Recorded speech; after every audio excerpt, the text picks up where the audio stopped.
Hello political guys, brand new UPGT আপনাদের স্বাগতম। আর আজকের টপিক গাজা আপু। বর্তমানে ইউটিউব ফেসবুকে সারাক্ষণ যাকে নিয়ে কথা বলা হচ্ছে তার নাম হলো নিশিরকোনা। নিশিরকোনা থেকে গাজা আপু কি কারণে হলেন চলুন দেখে আসি। তুমি তামাকে ধরো, তামাকে ছাড়ো, আগুন জ্বালিয়ে দাও। তুমি তামাকে ধরো, তামাকে ছাড়ো, আগুন জ্বালিয়ে দাও। আগুন জ্বালালে উড়ে যাবে পাখি মনায়, আগুন জ্বালালে উড়ে যাবে পাখি।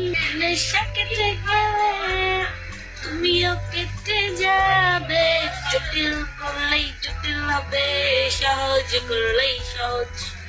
মাথার ভিতরে গাজা ঘুরে, গাজার ভিতরে মাথা, মাথার ভিতরে গাজা ঘুরে, আমাকে বৃক্ষের পাতা।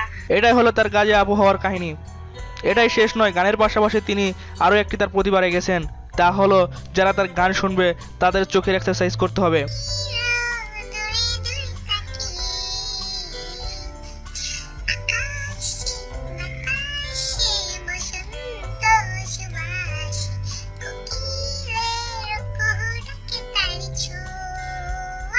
তিনি বর্তমানে বিভিন্ন ইন্টারভিউ দিতে ব্যস্ত। তার মাঝে সবচেয়ে জনপ্রিয় ইন্টারভিউ হলো প্রান্ত ভাইয়ের সাথে স্কাইপ ইন্টারভিউ। তুমি আমার চোখের নিচে পড়ে গেছো অলরেডি। তোমার মনে হয় আমি তোমার চোখের নেশায় পড়ছি? না না, আর কিছু নেশায় পড়িনি, আমি কিছু দেখতে চাই না। তো তারপরে তার মাঝে আরো একটি প্রতিভা রয়েছে, আর সেটা হলো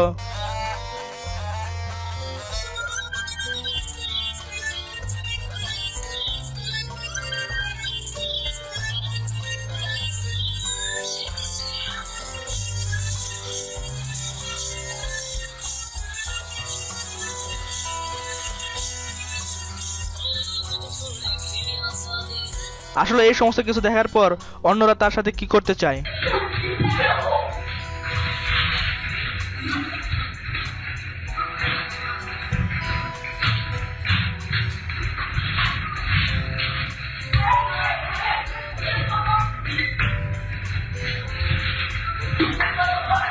আমাদের এই ভিডিওটি দেখে যদি মজা পান তাহলে অবশ্যই লাইক করবেন, শেয়ার করবেন, আর হ্যাঁ অবশ্যই সাবস্ক্রাইব করবেন। Thanks for watching this video.